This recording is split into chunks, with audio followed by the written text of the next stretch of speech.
আসসালামু আলাইকুম। নতুন একটা ভিডিওতে সকলকেই স্বাগতম। কথা আছে না, যতক্ষণ পর্যন্ত না নিজের ঘাড়ে কোনো সিচুয়েশন আছে ততক্ষণ কাউকে বোঝানো যাবে না এটা কতটা কষ্টদায়ক বা কত বেশি খরচ হচ্ছে।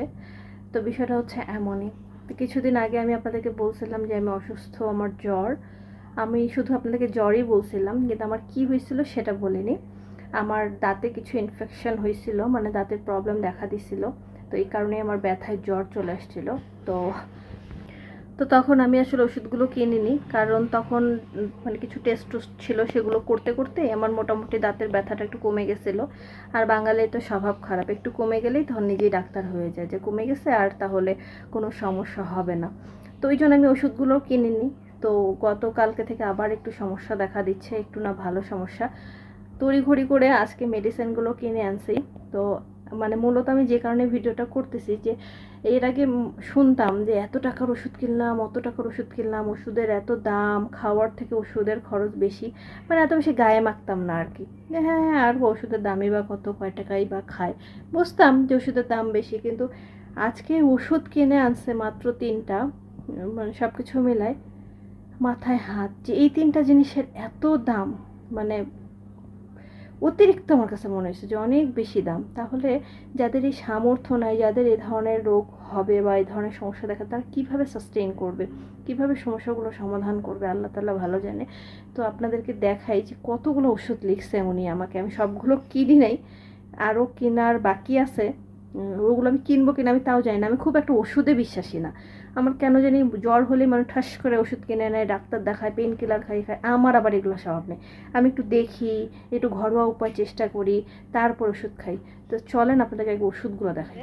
বাদাম আবার অনেক কিছু খাইতে বলছে, তো বাদাম আমার ঘরে থাকেই, শেষ হয়ে গেছে, তাই আজকে এই বাদাম কয়টা আনাইছি।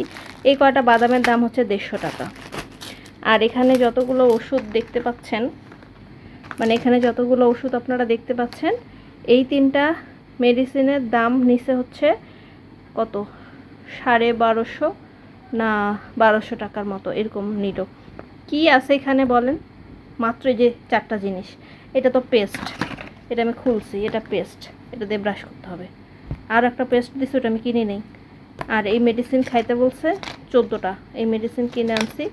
এই যে কটা, আমি খুব একটা মেডিসিন ভালোবাসি না, আমি আমার ভালো লাগে না মেডিসিন এত।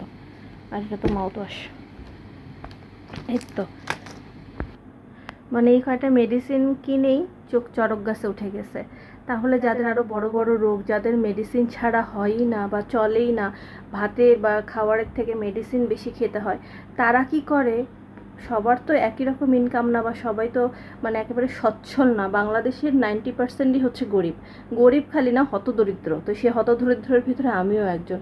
তো অসুখ বিসুখ তো এই হতদরিদ্রদের ভিতরেও হচ্ছে, সবাই তো একেবারে কোটিপতি না বা অনেক সচ্ছল না। তো তারা কিভাবে কি করে আমি আসলে জানি না। আমার আসলে এটা দেখে, এই মেডিসিনগুলো কেনা দেখে আমি মানে অনেক বেশি আপসেট হয়ে গেছি। ওষুধ খাই সুস্থ হব কি, তার থেকে বেশি আপসেট হয়ে গেছি সত্যি। আর সব কথা বলে না যে হলো, নিজের কাছে যতক্ষণ না যে কোনো পরিস্থিতি আসবে বা পরিস্থিতিতে পড়বো, বা যার ব্যথা, যার ঘা তার ব্যথা, ওরকম যে আজকে এই ধরনের পরিস্থিতিতে না পড়লে বুঝতাম না আর কি। সবাই আমার জন্য দোয়া করবেন। ভিডিওটা অনেক বেশি বড় হয়ে গেল। আল্লাহ সবাইকে সুস্থ রাখুক। সুস্থতা হচ্ছে মানে আল্লাহর নিয়ামতের মধ্যে সব থেকে প্রথম অবস্থানে আছে সুস্থতা। আল্লাহ সবাইকে সুস্থতা দান করুক। আমার জন্য দোয়া রাখবেন। ভালো থাকবেন, সুস্থ থাকবেন। দেখা হবে আপনার সাথে পরবর্তী ভিডিওতে। ততক্ষণ পর্যন্ত আল্লাহ হাফেজ।